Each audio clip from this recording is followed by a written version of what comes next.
قل هل يستوي الذين يعلمون والذين لا يعلمون إنما يتذكر أولو الألباب. بگو آیا کسانی که می‌دانند و کسانی که نمی‌دانند برابرند؟ همانا تنها خردمندان پند می‌پذیرند. والصلاة والسلام على أشرف المرسلين سيدنا ومولانا محمد وعلى آله وصحبه. اللهم صل وسلم على سيدنا ومولانا محمد وعلى آل محمد كما صليت على إبراهيم وعلى آل إبراهيم وبارك على محمد وعلى آل محمد كما باركت على إبراهيم وعلى آل إبراهيم في العالمين إنك حميد مجيد. خداوند قرارن در قرآن مجید از بندگان خود خواسته که دست از گناه بشویند و از گناه فاصله گیرند و با صراحت تمام فرموده ولا تقربوا الفواحش ما ظهر منها و ما بطن. به گناه نزدیک نگردید. اینه که فرد مؤمن موظفه برای اینکه خود را از گناه برهاند و نجات بده، برای اینکه بتواند پاکی خود را تضمین کنه، باید از گناه فاصله بگیره. نه تنها این، بلکه فرد مؤمن موظفه از گناه و گناهکاران بیزار و متنفر باشه و دائما با گناه مبارزه کنه. و این یکی از خصوصیات و ویژگی‌های افراد مؤمنه و یکی از خصوصیات یک جامعه اسلامیه. در یک جامعه اسلامی بازار منکرات و زشتی‌ها کسانه. چرا؟ چون در جامعه ایمانی برای فساد و تبهکاری مشتری نیست و آنی که در این جامعه زندگی میکنه بر خود واجب میدونه که با گناه به هر شکلی که باشه مبارزه کنه. اگه آیات قرآن مجید را بررسی کنیم این مطالب را میتونیم به وضوح از قرآن مجید بشنویم. میفرمایند والمؤمنون والمؤمنات بعضهم اولیاء بعض.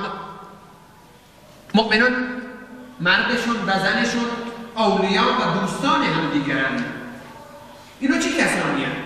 از چه خصوصیات و ویژگی‌های بهره مندند؟ یأمرون بالمعروف و ینهون عن المنکر. یکی از خصوصیات بارز و آشکار افراد مؤمن امر به معروف و نهی از منکر. یعنی مؤمن مردم را، دیگران را به کارهای پسندیده و نیک دعوت میکنه و مردم را از زشتی‌ها و از منکرات باز می‌داره.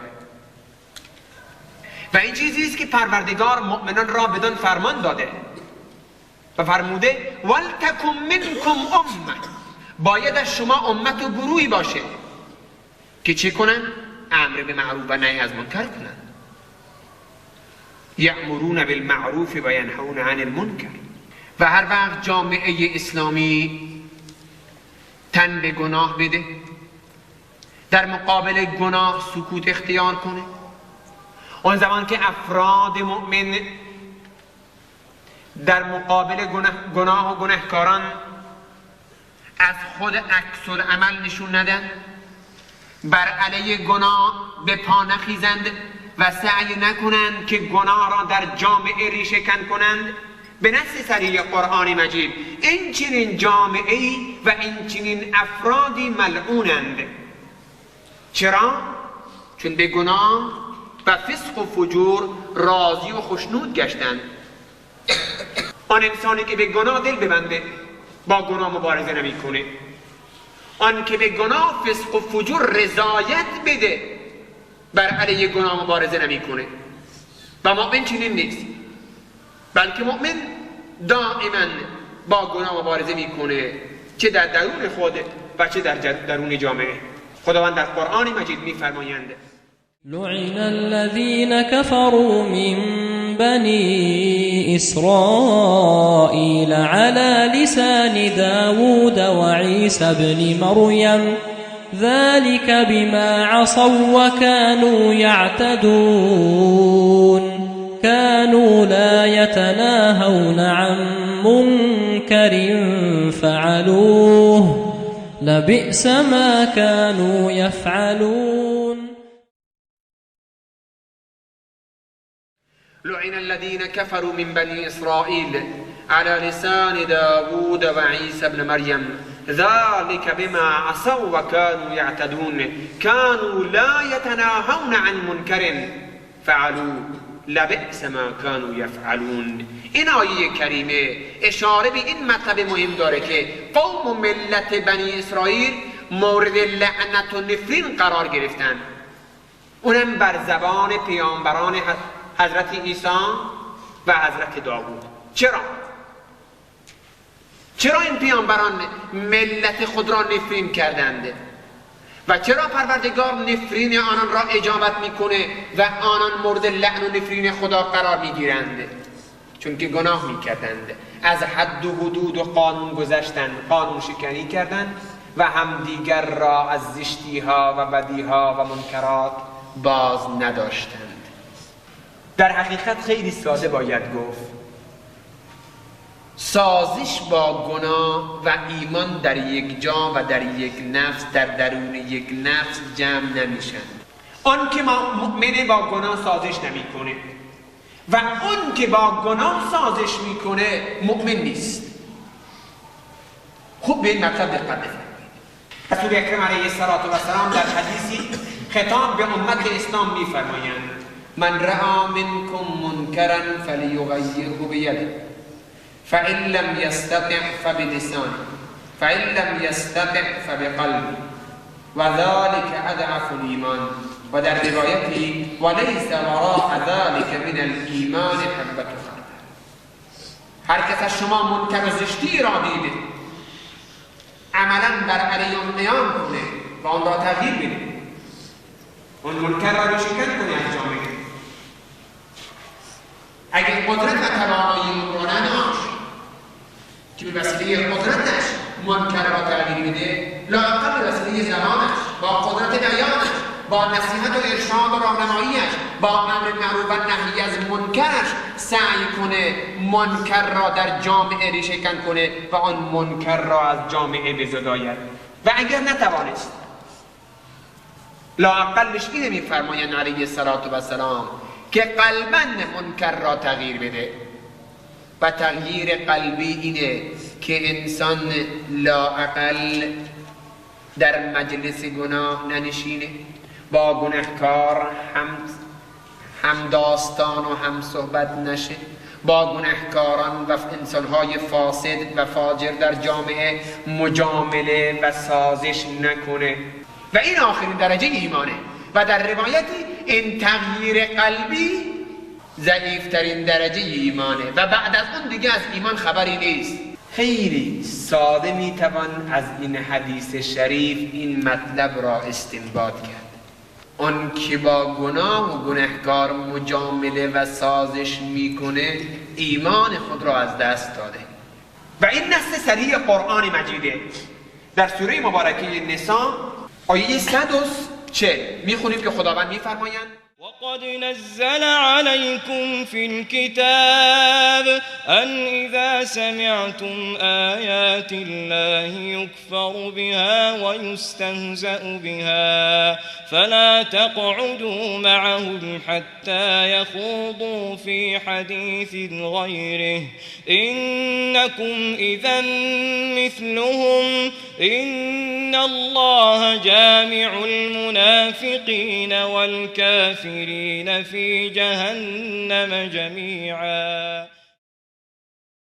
وقد نزل عليكم في الكتاب أن إذا سمعتم آيات الله يكفر بها ويستهزأ بها فلا تقعدوا معهم حتى يخوضوا في حديث غيره إنكم إذا مثلهم. در قرآن مجید این حکم ما نازل کردیم. ما در قرآن مجید این حکم را نازل کردیم، این دستور به مؤمنان دادیم که هرگاه در مجلسی، در جایی شنیدند که افرادی گناهکار افرادی بیدین به آیات خدا کفر می‌ورزند یا آیات خدا را مورد استهزاء قرار می‌دهند، دیگه در آن مجلس ننشینند. فلا تقعدوا معهم، با چنین افرادی ننشینید، با چنین افرادی هم نشین و هم مجلس نگردید. بعد فرمودند اگر شما با چنین گناهکارانی هم صحبت و هم نشین و هم مجلس و هم سفره بشید، انکم اذا مثلهم، شما نیز مثل اونها شدید. کسانی به آیات خدا کفر می‌ورزند، کسانی دین و دینداری و دیانت و آیات خدا را مورد استهزاء قرار میدند که از دایره ایمان به دور گشته‌اند، انسان‌های ملحد و انسان‌های منافق.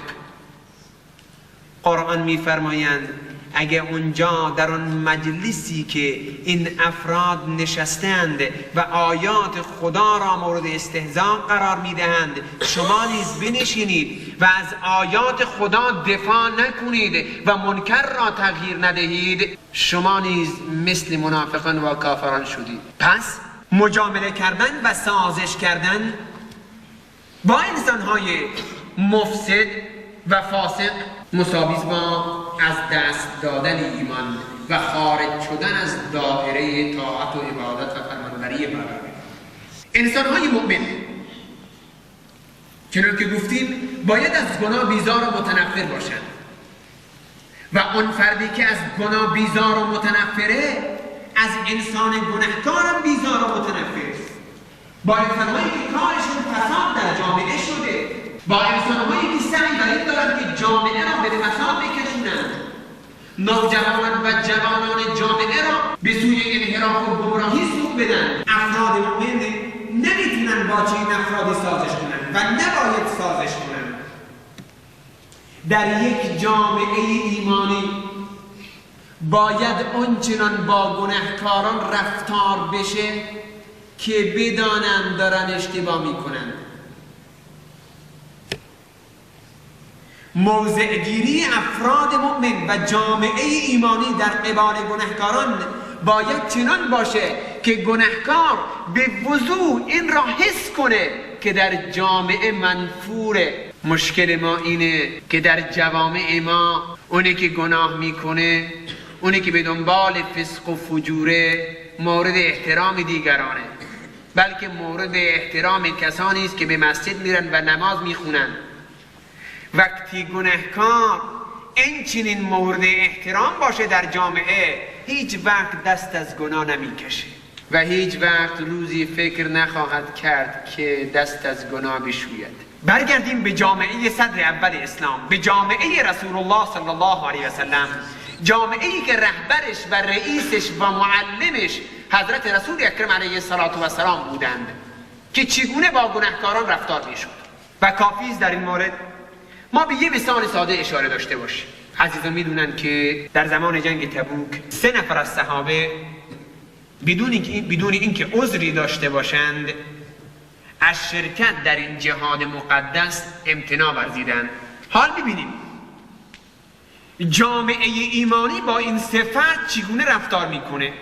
باشون مجامله میکنند، باشون سازش میکنند، به آنها مرحبا میگند، آنچنان که در جامعه ما به گناهکاران مرحبا گفته میشه. انسانی اهل نماز نیست، اهل طاعت و عبادت نیست، اما میبینیم وقتی به مجلسی وارد میشه کلیه مردم جلوی او بلند میشن، صدر مجلس هم جاش میدن و اگه قربانی باشه بهترین ها را برای اون بدترین ها میبرند. این 3 فرد در حالی که مسلمان و مؤمن و شاگردان مکتب رسالت بودند، سخت چند صباحی مورد محاصره اجتماعی قرار میگیرند. یعنی همه مؤمنان موظف میشن با این 3 نفر قطع رابطه کنند. هیچ کس با آنان صحبت نمیکرد، هیچ کس بر آنان سلام نمیکرد و هیچ کس جواب سلام آنان را نمیداد، تا جایی که یکی از اینها تعریف میکنه، میگوید به تنگ آمدم، هیچ احدی با من سخن نمیگفت، هیچ احدی در مدینه با من مجامله و سازش نمیکرد، هیچ کس روی خوشی به من نشان نمیداد، پسرعمویی داشتم که تنها در باغ خوابید. فرصتی یافتم به باغش رفتم. وقتی نگاه کردم او را تنها در باغ یافتم. گفتم فرصت خوبی است، او تنهاست، مخفیانه به نزدش برم، برش سلام کنم تا لحظاتی لااقل پای صحبت من بنشینه، من عقده های دلم را براش باز کنم، سفره دلم را براش پهن کنم، باش صحبت کنم. میگوید به باغ رفتم، به نزدیک او رفتم، برش سلام کردم، من بودم و او، اما جواب سلامم را نداد، حتی به من نگاه نکرد. در چنین جامعه ایست که انسانهای گناهکار آن زمان که دست به گناه زدن زود توبه میکنند و زود دست از گناه میشویند. چرا؟ چون دیگه از چشم مردم افتادن، چون مردم به دیده احتقار به آنها نگاه میکنن. و چه کسی دوست داره در جامعهش حقیر و ذلیل و خار باشه؟ چه کسی دوست داره در جامعهش کسی به او روی خوش نشان نده؟ قرآن مجید در سوره مبارکه توبه آیه 118 به این مطلب اشاره دارد. و علی الثلاثه الذین خلفوا حتی اذا ضاقت عليهم الارض بما رحبت و ضاقت عليهم انفسهم و ظنوا ان لا ملجأ من الله الا الیه. چنان باشون رفتار شد که جهان با همه وسعتش بر آنان تنگ آمد. حدیث فرمایید جهان با اون همه وسعتش، زمین با اون همه وسعتش بر آنان تنگ آمد، حتی نفسشون نیز بر آنان تنگ شد و یقین حاصل کردند که تنها پناهگاه و پناه دهنده خداست که باید به سوی خدا بازگردند. بله، اگه با گناهکار این چنین رفتار بشه که زمین و زمان بر او تنگ بیاد، گناه نمیکنه. لااقل اگه دست به گناه میزنه خیلی مخفیانه و پنهانی گناه میکنه. نه چون جامعه ما که میبینیم جوانانی که اهل دینن، جوانانی که با خداین، مورد استهزاء و انتقاد مردم قرار میگیرن. اون جوانی که لباسی ساده بپوشه، بر حسب سنت پیامبر علیه السلام ریش بگذاره، به مسجد بره، اذان بگه، مردم سعی خواهند کرد به اسلوب‌های مختلف او را خرد کنند. ملا شده، درویش شده، تا آخر این شخص از دین به در رفته، کاملا دچار انحراف شده و در خطی داره حرکت میکنه که سخت به جامعه داره ضرری وارد میکنه. اما به عکسش در روستا در شهر میبینی جوانانی فاسد، ولگرد، معتادی هستن، دختران میبندوار و بدحجابی هستن. اگه خواستی از آنان انتقاد کنی، همون افراد، همونایی که جوانان مؤمن را به باد استهزا میگرفتن، میگویند ما چه کار به کار مردم داریم؟ پدر دارن، مادر دارن، قوم دارن، جماعت دارن، حتما خانواده‌اش راضی هستن که اینجور باشه. مادامی که خانواده‌اش راضی هستن، ما چرا درباره آنان قضاوت کنیم؟ عجیبه. به سادگی تمام و با جسارت گستاخی تمام درباره افراد مؤمن و جوانان متدین بر علیهشون قضاوت میشه. آنان به باد انتقاد و استهزاء قرار میگیرن. هیچ مسئله نیست. اما اون جایی که انسانهای فاسد ولگرد مورد انتقاد قرار میگیرن، اینجا دیگه اینا پدر دارن، مادر دارن، قوم دارن، جماعت دارن و به ما چی که میباید درباره آنان قضاوت کنیم؟ گویی اون جوانانی که پاکن، اون جوانانی که اهل دینن، اون جوانانی که از فساد خود را کنار کشونده‌اند، نه پدری دارن و نه مادری، نه قوم و نه جماعتی، در حالی که باید برعکس قضاوت کرد. اون جوانی که به دنبال اعتیاده، اون جوانی که در جامعه داره فساد میکنه، باید با صراحت تمام قضاوت کرد و گفت که پدر و مادری دانا لااقل بالای سرش نیست که او را از فساد باز بداره. اینجاست که فرد مؤمن چنانکه گفتیم با گناهکار سازش نمیکنه، مجامله نمیکنه و به همین دلیل فرد مؤمن هیچ وقت با انسانهای بی ایمان و فاسد دوست نمیشه. چرا؟ چون رسول الله صلی الله علیه و سلم میفرمایند لا تصاحب الا مؤمنا، دوستی بر مگزین مگر با انسانهای مؤمن. پس فرد مؤمن موظف فقط با مؤمنان پیوند دوستی ببنده. یا ایها الذین آمنوا لا تتخذوا بطانة من دونكم لا يألونكم خبالا ودوا ما عنتم قد بدت البغضاء من افواههم. و این آیه کریمه نیز مؤمنان را دستور میده که جز از مؤمنان از دیگران افراد را به عنوان دوست برای خود برنگزینند. چرا؟ چون انسان اگه با انسان‌های بی ایمان و گناهکار دوست بشه، آنان تمام سعی و تلاش خود را به کار خواهند گرفت که مؤمنان را از جاده حق به در ببرند و آنان را در زندگی دچار شقاوت و بدبختی کنند. و تو را از برگ گل دامن هرچند پاکتر باشد مشو با ناکسان همدم که صحبت را اثر باشد. و یکی از صحنه‌های روز قیامت اینه که در اون روز در دادگاه عدل الهی دوستان نسبت به همدیگه اظهار تنفر و بیزاری میکنند و این لحظه است بس سخت. اونایی که در دنیا سخت با هم میجوشیدن، سخت با هم دوست بودند، اونجا بر علیه همدیگه شکایت خواهند کرد. در آنجا سخت دشمن همدیگر خواهند بود، مگر کسانی که در دنیا پیوند دوستیشان بر اساس تقوا بوده باشه. الأخلاء يومئذ بعضهم لبعض عدو إلا المتقين. الأخلاء يومئذ بعضهم لبعض عدو إلا المتقين. در اون روز در دادگاه عدل الهی همه دوستان دنیا دشمن همدیگرند مگر انسانهای پرهیزگار و با تقوا. خداوند این توفیق را به همه ما دهد که دائما آنچنان که ایمانمون اقتضا میکنه از گناه و گناهکاری بیزار و متنفر باشیم، هیچ وقت به گناه تن ندیم و هیچ وقت در مقابل انسانهای فاسد و فاجر سازش و مجامله نکنیم. قل هل يستوي الذين يعلمون والذين لا يعلمون إنما يتذكر أولو الألباب.